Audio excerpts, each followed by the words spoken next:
Coming up on Tech News today, more rumors about Microsoft making their own version of Windows Phone. Also, Facebook gives away free Wi-Fi. And does anyone want the iPad mini? All that and more coming up.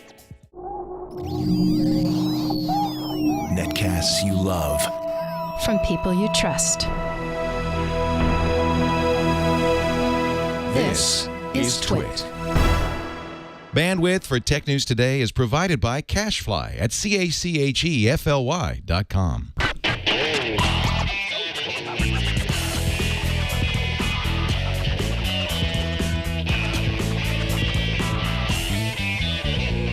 This is Tech News Today for Friday, November 2nd, 2012. Tech News Today is brought to you by American Express Bank FSB, offering a high-yield savings account, the perfect complement to help you reach your savings goals. To learn more and open an account online, visit personalsavings.com/online savings, member FDIC. And by Gazelle, the fast and simple way to sell your iPhone, iPad, MacBook, or Android smartphones. Find out what your gadget is worth and get cash to upgrade to the latest iPhone at Gazelle.com. Welcome to Tech News Today. I'm Tom Merritt. I'm Sarah Lane. I'm Iyaz Akhtar. I'm Darren Kitchen. And I'm Jason Howell. And this is the show where we try to keep you up to date on the most important stories in the tech world, starting each time with the top 10 stories of the day in the news fuse. It's just an 8-bit kind of day. I guess it is. The Wall Street Journal now reports that its sources say Microsoft is testing a smartphone. We've heard this from other blogs before. This is coming from Asian suppliers who say they're testing the phone with Microsoft. Phone has a screen between 4 and 5 inches, but the sources are not certain whether it would be brought into mass production or not. The iPad mini officially went on sale today, and there were crowds. Sort of. Depends on where you were. Reuters was monitoring lines across the world this morning, including Tokyo and Seoul Apple stores with crowds of 100 people or more. But overall, it seems that the crowds are smaller than they've been in the past for other Apple launches. So does this mean the end for Apple? Probably. But let's see how the opening weekend numbers look. Analysts are predicting somewhere between 1 and 1.5 million. No headline said, mini lines are nano or mini. Nobody did it. Why did nobody do that joke? They actually resisted that joke? What's Friday? No. I saw it on Google Plus last night. Oh, you saw it? Okay. Right. Apple has published an apology to Samsung in The Guardian this morning. In an advertisement that could easily be missed, the text says that the High Court of Justice of England and Wales ruled Samsung does not infringe on Apple's design. There isn't an actual "we're sorry" or anything, but at least it's in 14-point font in accordance with the ruling. What a good idea. Facebook's testing out a new service that gives you free Wi-Fi if you check in on Facebook. Right now, the service is live in a few businesses, but Facebook isn't naming names. If you're not on Facebook, you can, of course, or if you don't want to check in, you can just use an optional sign-in from get a passcode from the business. So Wi-Fi for signing in. That won't get fished.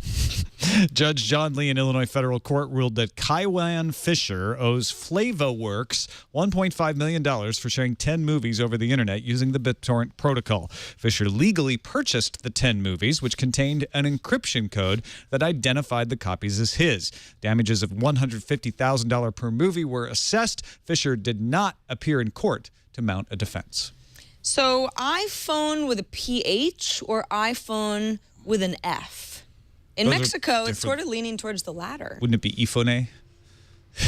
No, Tom, it wouldn't. It would just be iPhone with an iPhone. Sure, why not? Apple has lost an injunction bid in a Mexico City court that would have allowed it to continue selling iPhone-branded hardware in Mexico after a Mexican company pointed out, hey, we registered the name iPhone with an F 4 years before you, Apple. The decision stems from legal action Apple initially filed back in 2009, requesting that the iPhone with an F company cease using the iPhone with an F brand because it's just going to confuse the potential Apple consumer. Almost a say confusion. Russia's new internet filtering bill goes into effect today. It was passed back in July under the guise of protecting children from pedophiles, of course. However, the bill also gives authorities a way to censor political speech and spy on the entire nation if it wants with deep packet inspection. Samsung announced it sold, not shipped, 3 million Galaxy Note 2 since the device launched in September in Korea. The Note 2 didn't reach the UK until October 1st, and only recently in North America, I know, is first in line. The oversized phone and undersized tablet has no real competitor in this niche. The smartphone operating system market continued its consolidation into a two-company race, and some could probably see this as a virtual monopoly now. IDC issued their Q3 market share numbers, estimating Android holds 75% of the market, up from 57.3% a year ago in Q3 2011. Apple's iOS increased its market share to 14.9%, up from 13.8%. The only other gainer was Windows, up to 2% from 1.2%. Yeah, Windows. Hey, it's almost double if you. They can only go up.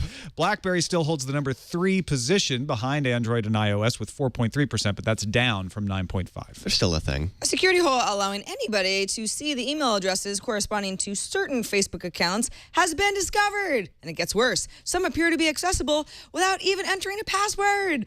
But don't worry, because a Facebook engineer now says that the company has disabled the feature that created the hole. The vulnerability started getting attention with a Hacker News submission that pointed to a Google search for a particular query, which was linked to potentially 1.35 million personal Facebook accounts and their corresponding email addresses embedded in the URL. I looked for the query this morning. There was only one result, and it's not the result that gets you anything. So they've de-indexed those pages, too. You're a bad hacker. I was just looking. Maybe I just suck at it. You're right. Let's take a break and thank one of our sponsors for today's show, without which we couldn't put all this together. American Express Bank FSB, member FDIC. Think about the ways you save, the things you save for. Maybe you're saving for a house. Maybe you're saving for a car. Maybe you just want to become more disciplined about putting away a portion of what you earn. Whatever your goals for saving are, here's a good place to put your money. An American Express Personal Savings High-Yield Savings Account gives you a competitive variable interest rate to help you reach your savings goals, and you can easily link it with your existing bank account. There's no minimums, no fees, and includes great phone support 24/7 as well as online support. It's a great complement to your existing financial tools. Just add the American Express Personal Savings High-Yield Savings Account. It's FDIC insured by going to personalsavings.com/online savings. While you're there, open an account. Remember, there's no minimums, no fees, and no need to switch banks. All you need to do to get started today is go to personalsavings.com/online savings. That's the high-yield savings account from American Express Bank FSB, member FDIC. So let's talk about some technology stories and kick it off with this rumor that keep hearing over and over, that Microsoft is testing a smartphone that they've made, similar to the Microsoft Surface tablet, which they also made. Wall Street Journal reporting that Asian suppliers are testing it. It's between 4 and 5 inches. Suppliers aren't sure if this is meant for mass production. Maybe it's just a reference design that they would provide to their manufacturer partners, possibly. A couple of interesting quotes to keep in mind here. Stephen Elop said last week in an interview that he would welcome a Microsoft phone because it would stimulate the market. He thinks it would actually get more people into Windows Phone, which means more people would buy different kinds of Windows Phone, which means Nokia would sell more Windows Phones. Steve Ballmer, when asked about whether Microsoft would make their own phone similar to the tablet, tried to deflect that. He said, right now we're working very hard on the Surface. That's the focus, but this is the quote, "That's our core. Look, we'll see what happens." So he intentionally refused to rule out and say, no, we're not going to work on a phone. Clarifications to Microsoft PR have gotten sort of soft answers of like, no, we're focused on the Surface right now. So it seems to leave the door open that Microsoft might make a phone. Should they? Is Elop right? What do you think, Iyaz? Should Microsoft do for the phone what they've done for the tablet? I think they kind of have to right now, because if they want to show that they are behind this product, and this isn't like 7 where they kind of abandoned it, or 6.5 where they left that for dead. If they want to show that this is the product that they want other people to use, they might have to say, look, not only will we put money behind advertising, and we're not going to favor just one company, we're going to be one of your partners. We're going to be like, we have our phone, limit the sales the way they would, because they don't want to step on too many toes, I'd imagine. But it might just help because it has everything that's supposed to be in that phone already, even though they've been working so closely with Nokia and HTC. It seems like if Microsoft's the third big one, because Samsung's kind of doing a phone, but it's not a Galaxy S3 style like amazing thing. If Microsoft can do that, maybe they can bolster that ecosystem a little bit faster. I think that Microsoft could definitely adopt kind of the Nexus style, putting the best foot forward and saying like, oh, this is the good one, or not the good one, but just like, if you want the example. Exactly, the example one. I mean, it's definitely working for Google with Android. It's been working for Apple with the iPhone, as opposed to all those other knockoff. No, never mind. I guess not. I mean, Google is 75% of the market share, we just heard in the news fuse. So having other people make the phones. And Wall Street Journal said, and Google actually owns Motorola, which makes these phones. But that's a very different situation. Well, we haven't seen a Motorola Nexus. Yeah, exactly. They've walled Motorola off and said, you keep doing what you're doing.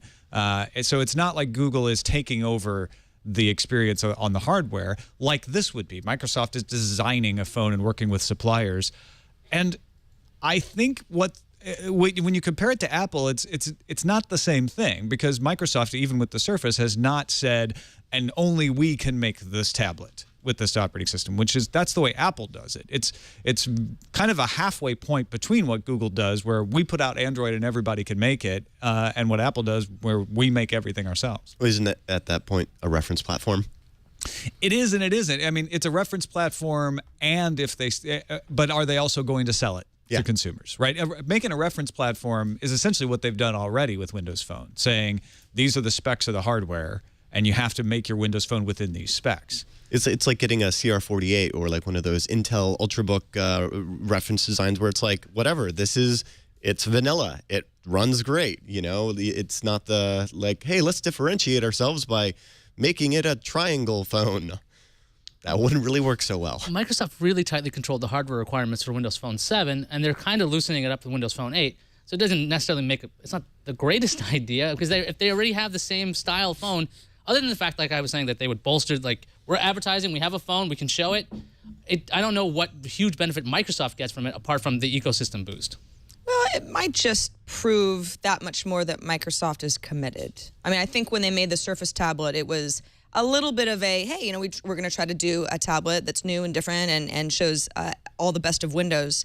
But at the same time, we're so committed to this. We know that the consumers want this tablet, that we're going to make our own. You've got all sorts of options, but we're one of the options now. You do that with Windows Phone, and we were talking about Microsoft numbers going up. They really have a long way to go, though. To have another phone in the market, I think makes sense for Microsoft. Remember that Microsoft built Windows on the backs of IBM. IBM's path to victory was to allow other people to make compatible hardware. Microsoft doesn't have an IBM in the mobile space right now. So this may be their attempt to say, well, we're just going to play the part of IBM too. And we're going to put out popular hardware because we know what our customers want, and try to juice the market up, but not restrict the operating system. We're not going to stop people from using Windows 8. We wouldn't stop people from using Windows Phone. That's an interesting way to think about it. Let's move on to Facebook giving away these free Wi-Fi hotspots. Iyaz, what are the details here? You said in the newsfeed you got to check in. What else is going on? So what was in the newsfeed is like you can check in, you can get free Wi-Fi with that way. But it was first noticed by Tom Waddington. He also found the Facebook Want button, promoted messages. He just seems to check out Facebook code all the time. And Facebook confirmed the service with CNET and InsideFacebook.com. So what happens is Facebook provides routers to businesses, and when you check in on your device, it'll send you to that business's Facebook page, and potentially you'll have deals or specials available on that page itself. Now, like we said before, you don't have to check in if you don't want to. You can always put in the passcode from the local business or whatever. And the idea comes out of the Facebook hackathon session. Lots of things came out of that in the past. At first blush, it sounds like a win-win, right? Facebook gets your data. We know where you are. People are checking in. That's great. And you get free Wi-Fi. Darren, there's got to be a downside, right? Well, no, I mean, I love the idea that it just kind of opens the consumer's mind to that whole oh, I'm at this restaurant. Let me check to see if they have that Facebook Wi-Fi. Oh, great, they do, and it's offering me these specials. Let me just go ahead and log in here and type in my email address, my Facebook password, so I can get the free Wi-Fi. Yes. And if you watch Act 5 and you know the nefarious things we do with those, well, what that's if you're just an awesome using a VPN though? What if you're using a VPN? Well, that's the thing, is if the concept is you get free Wi-Fi after you check in, well, then that's most likely not going to happen until you've gone ahead and signed in. So it would be interesting to see if they come up with some sort of novel authentication mechanism for this that doesn't actually expose your account credentials to the service provider. Because, I don't know, I mean, it's kind of almost like a liability at that point for that restaurant. So I don't know, if I were Facebook, I'd be a little cautious about rolling out something like this. But that's just me because I'm security-minded. Well, assuming they can get around the whole security concerns, Sarah, do you think this is something that could graduate out and become a Facebook product? Is this the kind of extension that they would be doing when it comes to trying to get people to use Facebook features more? Yeah, I think Facebook wants to encourage all of us to give it more data on a regular basis, and convenience is the easiest way to do that. If it's me and I got to get on Wi-Fi in a pinch, I'm probably going to do this, and I'm not going to think too much about it. And I think I'm probably speaking for a lot of people who just want to get on Wi-Fi, and it's nice to have it that's free, and if it's going through Facebook, that's great. I've got Facebook Connect buttons all over the net, and I've gotten really used to them. Now, I know that there are people who don't use Facebook, don't ever want to use Facebook, have a problem with it, and they've had security problems and all sorts of stuff. Definitely some privacy issues. But I also think that Facebook is in the business of being everything everywhere. So it's just, Facebook's part of the internet that you use to get across this rock, across this river. I need Wi-Fi. Remember, Facebook's going to Facebook help wants me. to be the internet. You know, oh, forget about that other internet stuff. Just stay on Facebook. That's where everything is. You know, Yeah, but it's that's like not AOL. really, I don't feel like that's what I do. I mean, I use Facebook for a lot of connecting with third-party services, but I'm not actually on, a Facebook domain all day long. But that's what Facebook would prefer. Facebook would prefer, like, oh, maybe it's like, oh, free access to all the Facebook you can eat. You know, Well, Facebook would prefer that, but Facebook knows that we're not actually just sitting on Facebook all day long, or not all of us anyway. I don't think any of us at this table are. Definitely not So me. figure out how to make sure that I'm still pumping data into the Facebook system. Yeah, I'm not saying this is the best idea ever. I'm saying that people will use it. Does it bother anyone that you have to broadcast even just to your friends where you are I do that to use the all day Wi-Fi? long. You know yeah, that. right. But I'm just this totally is- used to but that. In this context, you're checking in when you get there to get the free Wi-Fi, not like right as you're leaving to say like, oh yeah, I went here, but don't come stalk me because I'm not here anymore. You could do that. Yeah. I do that on Foursquare sometimes. I check in when I'm leaving the gym because I don't want anybody to I see wonder me if there, all Facebook would try sweaty to and do gross. some weird stuff where it's like, aha, and now we provide, like come in and like, oh, we noticed you had that crappy router. Here's this new one. It's got the Facebook and it'll bring you deals and the things. And all we do is provide the internet access for the people so they can browse the internet. And then, oh hey, I see you're trying to load a page here. Let's add a little bar at the top, like little like buttons everywhere and stuff. I could totally see them like, overstepping the bounds and. It really does remind me of what Facebook's doing in a lot of developing countries where they're making a Facebook version available for non-smartphones.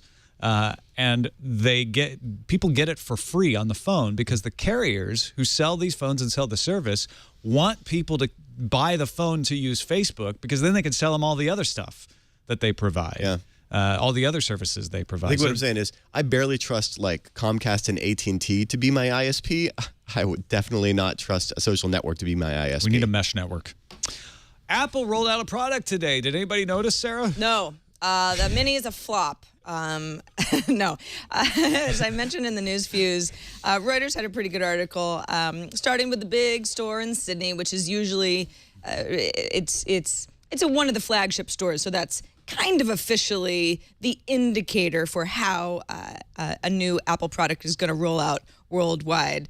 There were big crowds in parts of Asia and Tokyo and Seoul, although Reuters noted a flagship Hong Kong store, which is a big, beautiful store, there appeared to be more staff than there were people waiting in line to get iPad minis, which actually kind of reminds me of the day that Apple iPhones initially were available on Verizon. And I went into the Apple store in downtown San Francisco, and it's like there wasn't a line. There were just a lot of employees waiting for me to come in and treating me very nicely when I was there. People went, oh, there must not be a demand. Nobody really cares. And then, of course, a lot of people have Verizon iPhones now. So we could go on and on about the lines throughout Europe, and it just seems to depend on whether, obviously on the East Coast, there are some lines for Apple stores, and a lot of people in New York City are saying, well, that's just bad taste. With everything that we're going through right now, who's waiting in line for an Apple store and people are waiting in line for ice? For food and ice and that fuel. sort of thing. And so that's a bit of a strange case, weird timing right now for this. But then the way that I see it is, and I'm not saying that this is going to be a huge hit. I think that there will be fewer iPad minis sold, certainly than, let's say, the new iPad from March of this year. Because if you already have an iPad, there's that much less of a reason to have a mini. I think that a lot of people who are going to get the mini are people who have never had an iPad before or are upgrading from their first gen iPad, that sort of thing. Who really needs to, well, I'm going to have two iPads, so I guess I need two The iPads. host of but- iPad today does need two iPads. but I don't think that that's really normal. I think that's somewhat unusual. That's a little excessive.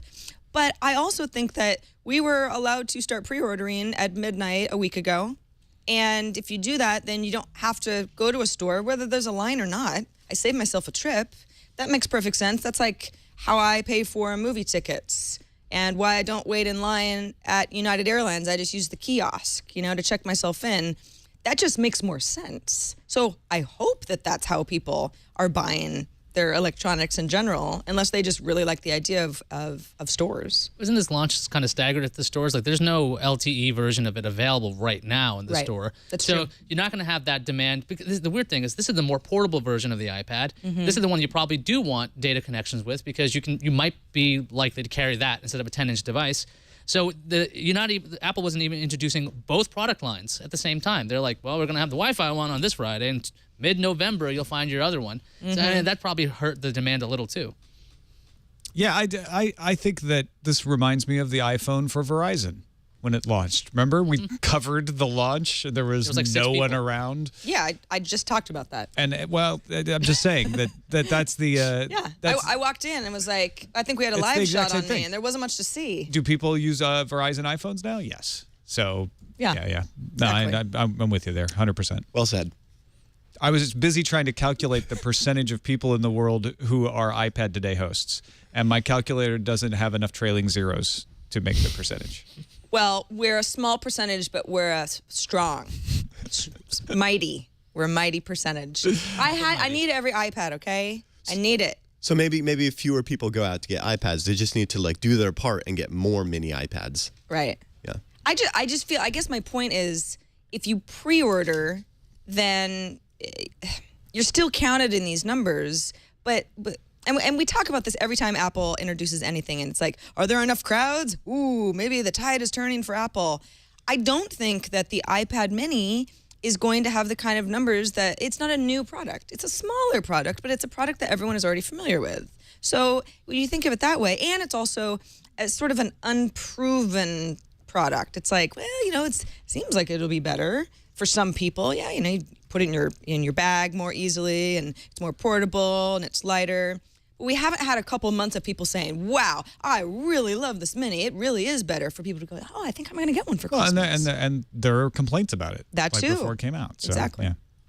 Let's take a quick break and thank our other sponsor for today's show. This episode of Tech News Today could not be done without the fine support of the folks at Gazelle. And if you want to get a new iPad mini or not, it doesn't matter. If you want to get any kind of gadget, you need some cash.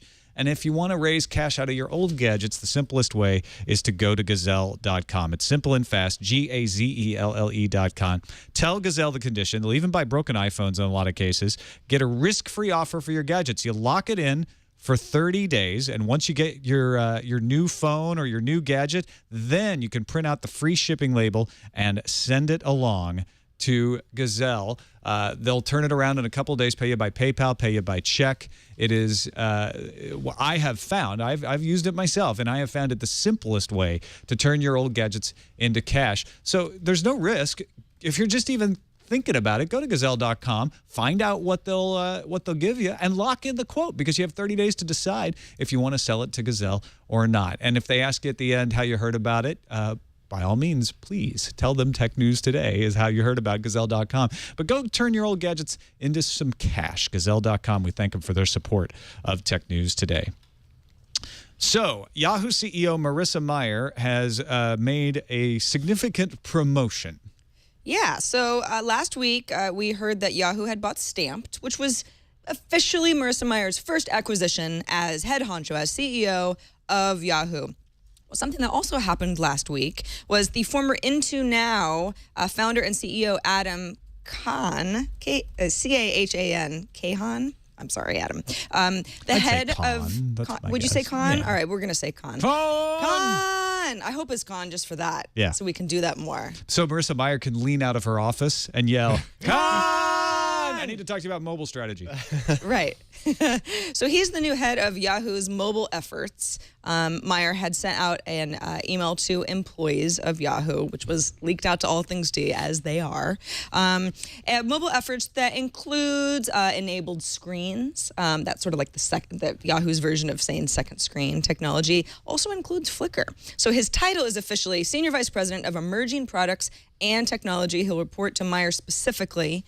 What's interesting about this is Khan hasn't been at Yahoo all that long. When Yahoo acquired IntoNow in spring of 2011, he came on board. So he's relatively new, although Yahoo has a bit of a revolving door in general for executives. And if you're not familiar with IntoNow, we've actually talked about it on iPad today. It's great. This is a little bit of that Shazam type technology where if I'm watching a television show or a movie or something like that, I can fire up IntoNow. It scans the audio and compares it against satellite feeds and IDs what I'm listening to based on, it's for live television and that sort of stuff. And there are certainly competing products out there, but IntoNow works really well. And it's the idea that you're kind of checking into some sort of event that you're watching, and it's that second screen thing. And he has quite a bit of experience in mobile, which is a great thing because, of course, Meyer has said publicly, Yahoo needs to be a mobile company. Got a long way to go, but that's the direction that we're moving in. He previously worked for MTV Networks, NBC, National Geographic TV. He also worked for Google in biz operations. Okay. Now, it seems like pretty much everybody that Meyer is taking under her wing and acquiring or promoting has that Google connection. She is really tight with her former Google folks. And that makes sense, doesn't totally it? Makes sense. If you've ever left a job, you're still tight with a lot of the people you work there and you'd want to work with them again. Well, especially, yeah, and she probably says firsthand, this guy's good. Yeah. I know he's good. I know he's going to be a good head for mobile, and this makes sense.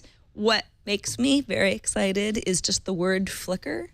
The fact that someone said, this specific person is now going to take care of this specific product that's so sad and lagging, and particularly in mobile. I mean, who uses a Flickr mobile app? Anybody? It's horrible.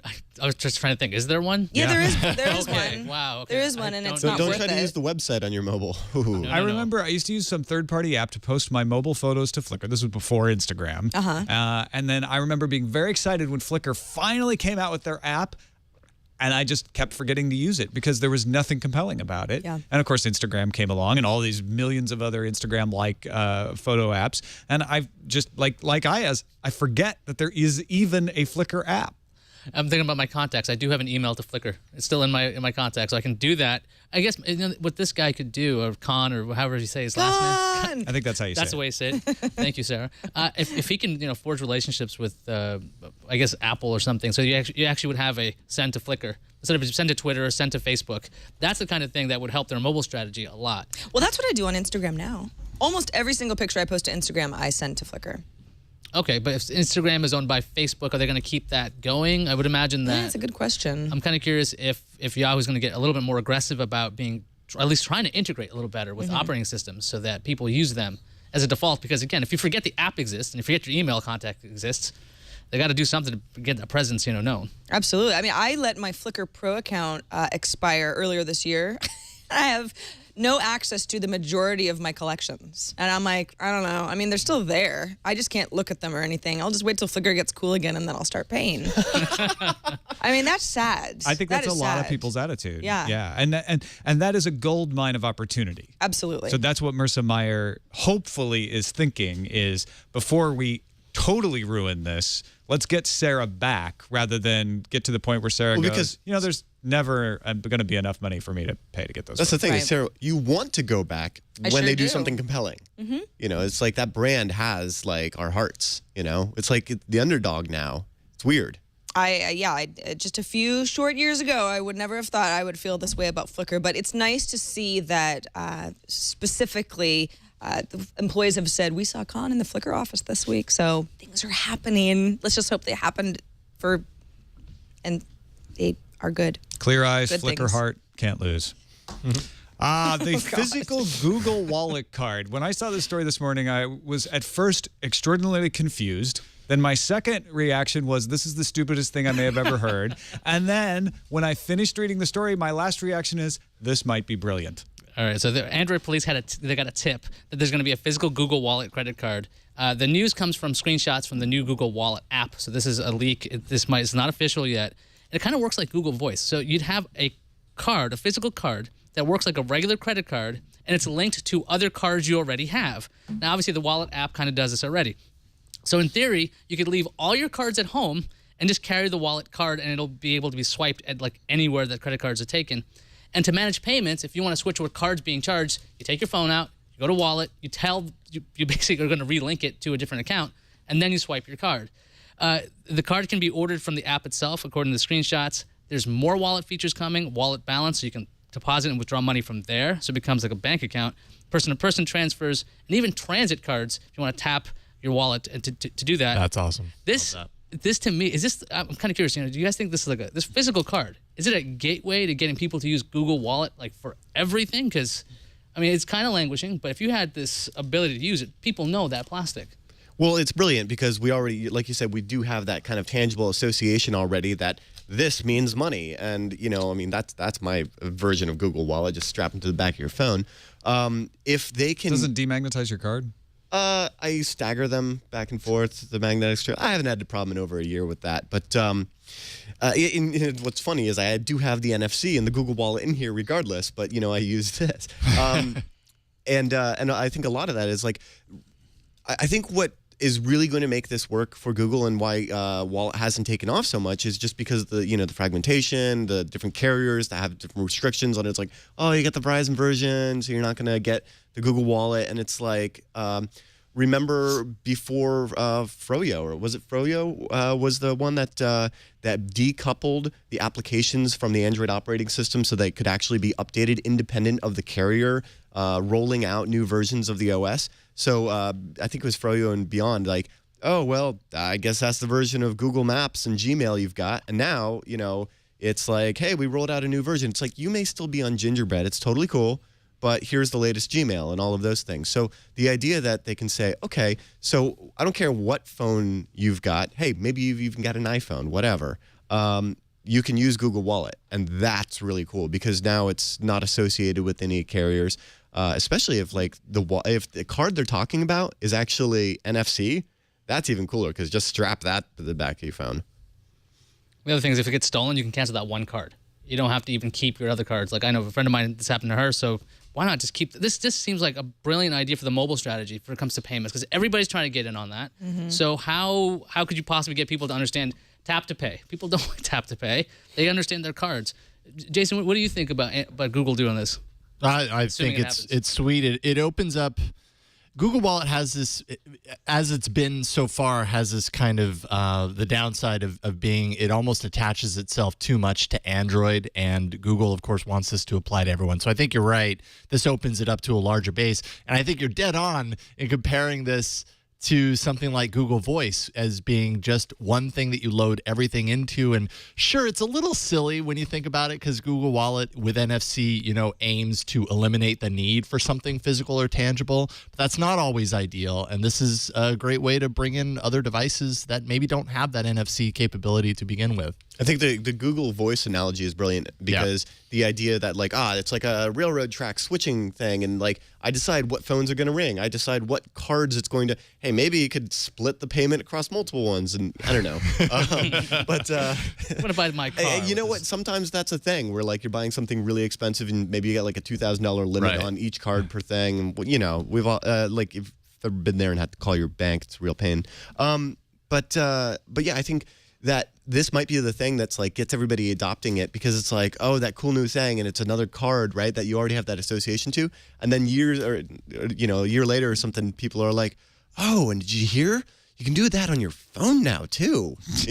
That's totally can you use a Google Wallet physical card and swipe it through a Square dongle? That works fine, right? You can do that. That's the theoretically universe be able to. implodes when you cross the streams, though. But, I'm sort of thinking like, okay, if this was just to replace all the credit cards. I mean, I don't have that many credit cards. That's the big advantage, right? Yeah, 4 little pieces of plastic become one. Great, and it doesn't hinder anything else that I do regularly. Love it. I think get it. The trick will be for the general consumer convincing them that this is safe, or that convincing them to kind of understand why they would want to do this, and have that be kind of a safe option. I for think them. why you want to do it is easy to convince. Right. What Sarah just said is all you need to say, and Right. people will be into the idea. Do you trust Google Exactly. to handle all of your credit card numbers? That will be the Wait a minute, I have to higher load barrier. every single credit card I have into this one database? What happens if that one credit card gets stolen? Does it mean that people have access to every As soon single as you put account it of on mine? the internet, suddenly everyone loses their sense of rationality, Right. And they won't take risks that they take every day with their physical stuff. Another cool thing about this new Google Wallet is Sarah had mentioned, using the Square thing. This actually introduces person-to-person transfers. So if we're both Google Wallet subscribers, I can. And we don't need to we can use split the Venmo bill. or PayPal. It's all, I do that with Or cash Square. too. Cash. Oh, like cash is dirty. like a paper wallet. What thing? percentage do they take?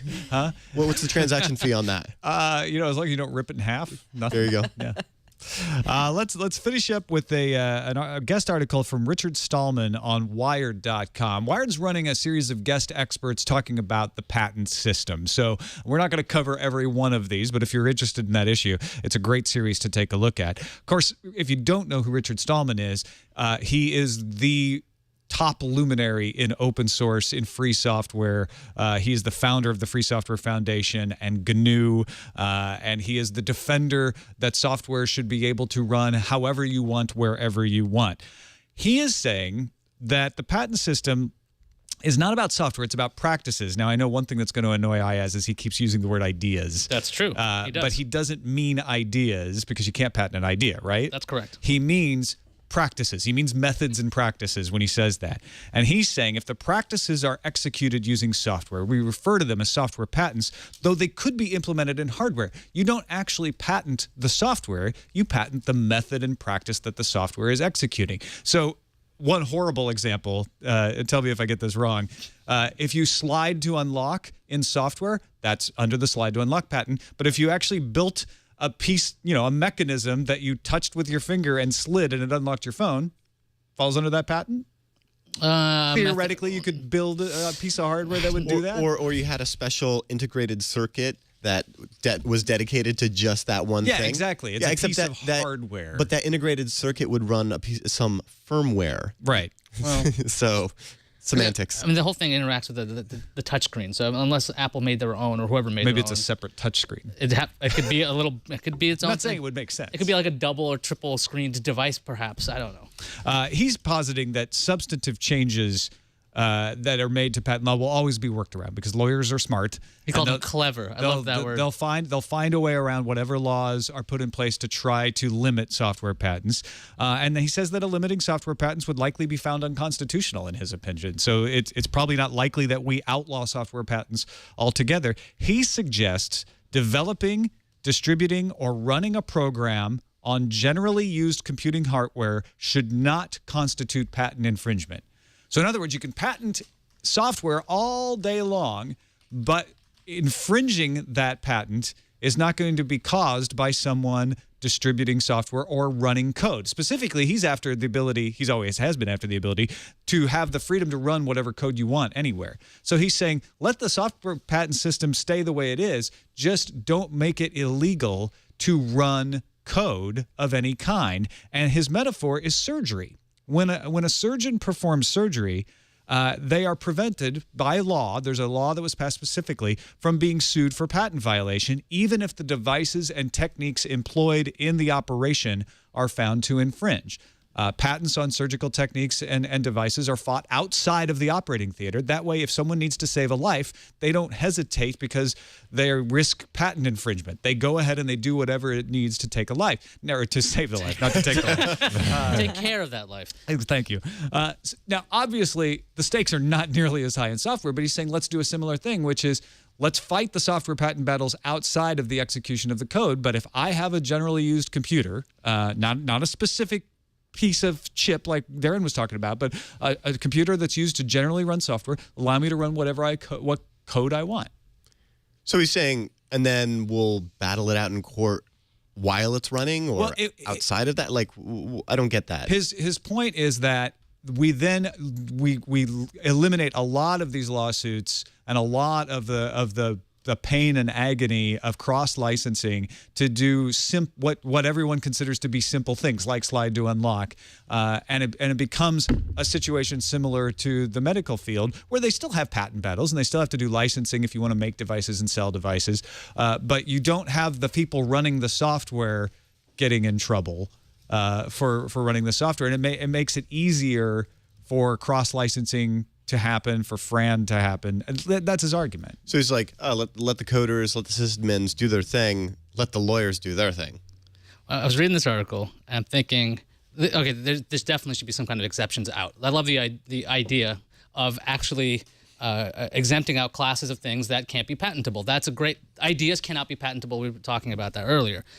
But the thing about this, it almost feels like Stallman is from, or at least he's talking about like an older guard, an older world where back when people were doing software development in the beginning, it was a hobbyist thing, right? If you just kind of like, I'm just going to mess around with my computer. Nobody's doing this anywhere else. Why would anybody ever sue me or try to stop me from doing this? Because that's just a hobbyist thing. But it's grown to the point and matured to the point where everybody has a device on them of some kind that's a computer, and this method can be patented. So it's not the Wild West like it used to be where you can just do anything. It's almost like the idea that I could do a better job with this technique than you could. That's like saying I can go to your property. Oh, you have a nice yard. I'd like to come over and build a Starbucks there. It's like, well, you know what? Maybe maybe the industry has gotten so mature at this point that no software developer out there could possibly think that they are coming up with a novel idea. Like, is there some point where you're like, okay, well, I can't just wander into a park and stake my claim. Reasonably, somebody has this. If there was a mechanical licensing right, kind of like with music, like where you could force and say, look, I'm going to do that, I'm going to pay a fee, and you can't stop me. That could be a great way to get around this, but it just seems like the software has matured so fast that the law is nowhere near keeping up. Yeah, and that's what this whole series is about, is the idea of what is our solution here when we've got in trouble. And Stallman says even if we change the patent law to restrict what can be patented, that doesn't overturn the current patents necessarily, and it could take 20 years for those to work out. And he says that's too long. We need to do something faster than that. All right, let's have a little more fun and talk about patents. No, let's talk about the randomizer. I was like, do I need the patent wars drop? Chateauetry is a new iPhone app for $3 that lets you put words in William Shatner's mouth. He has recorded 3 versions of hundreds of words that you can slide up onto a screen and make William Shatner say things. So what did you make him say this morning, Tom? Oh, I muted it earlier because Veronica was text messaging me. No illusions. A fiery coward. Cheers. That's what you made him say? I said, I am a robot and hide no illusions. A fiery coward cheers. Tom. It's kind of like magnet poetry. Uh-huh.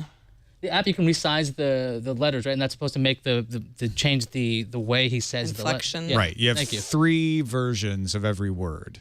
So here, let me just clear it out. There's lots of annoying sound effects in it too. But let's. Sounds awesome. I can't wait to download it. Let's take the word book. Shut that book. And then I tap it twice, make it louder. Book.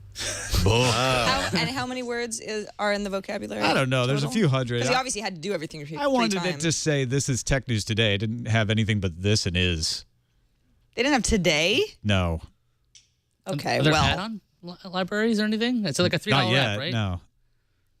Hey, William Shatner fans will download this. $3? I don't know. If it was free, I'd download it too. But I'm not going to recommend it on iPhone. I don't know about the poetry. If it was like a William Shatner speak and spell. Yeah, I think everybody wants it to be a cooler thing than they designed it to be. I mean, if you look at it, you can go and pick the words, but the words are kind of in these magnet poetry interface down at the bottom. And so it's kind of meant to like be serendipitous, and then you get to play around with it. People want to know, does it say con? Either C-O-N or K-H. If it doesn't say today, I doubt it says con.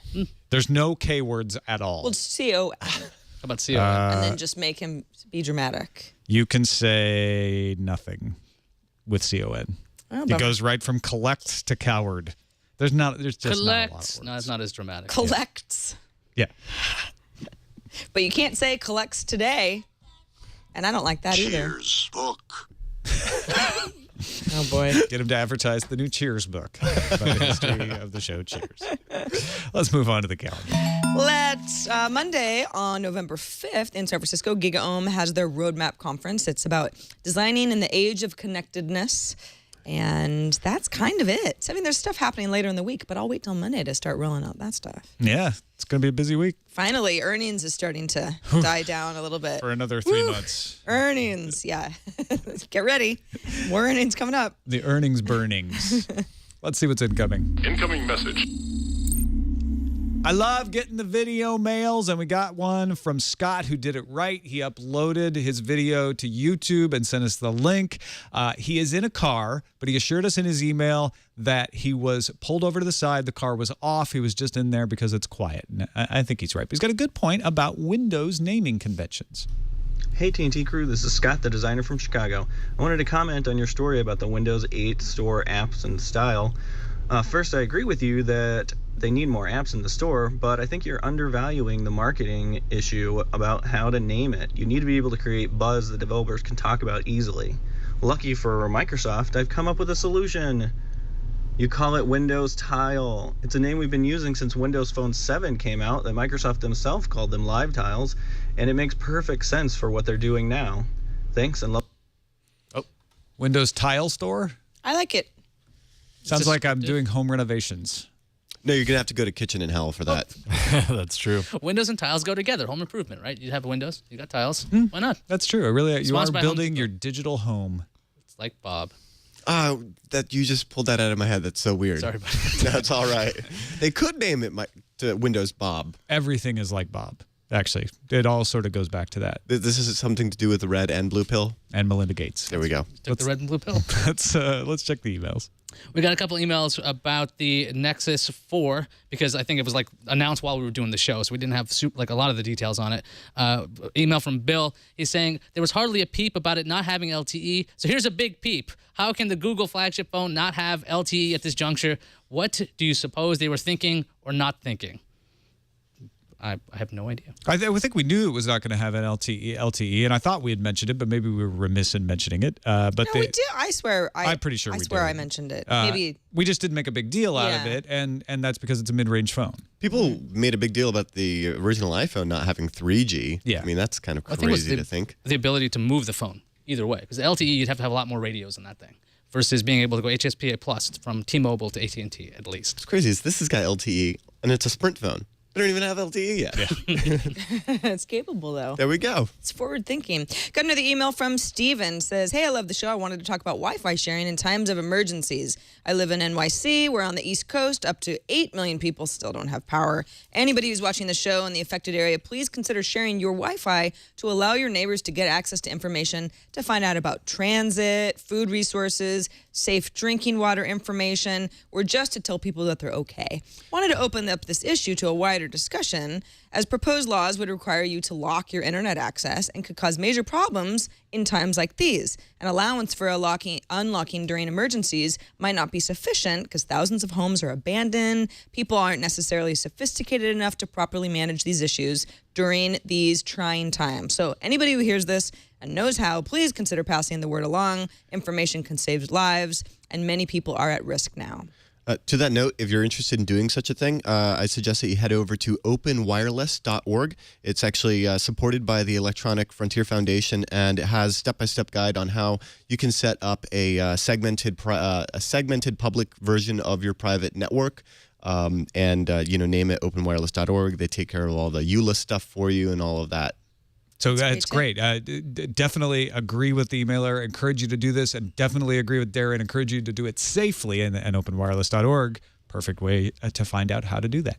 I also encourage you to go into our subreddit and just look around. technewstoday.reddit.com. It's the place where folks suggest stories for us to cover on the show and get to vote on whether they think those stories should be covered or not. TechNewsToday.reddit.com. Go check it out. Also, if you particularly like some part of the show, maybe Sarah makes an insightful comment, or Iyaz cracks a particularly hilarious joke. Never happens. Or I just look stupid. Any of those parts can be sent to twit.tv/bestof, and it helps us put together our best of shows at the end of the year. That's it for this episode of Tech News Today. Darren Kitchen, as always, a pleasure having you on. Absolutely. What's happening at the Hack 5? We've got an awesome episode. I'm back from TorCon San Diego, and I got the awesome opportunity to talk to Dan Tentler about his tool Eagle Eye, which allows you to wade through like 50,000 links at once of like potentially interesting things, as well as Senor Jiffy Pop talked to me about, get this, war dialing. You heard me right. Good old-fashioned war dialing? Oh, there's some amazing stuff out there still. All right. So tune in, hak5.org. How Matthew Broderick. I know, right? Awesome. He's doing it over VoIP. It's cool. That's it for this episode of Tech News Today. You can find us on the web, twit.tv/TNT. Email us. Our email address is tnt@twit.tv, or give us a call. Leave us a voicemail. 260-TNT Show is our Google Voice number. Sasha Segan joins us on Monday. We'll see you then.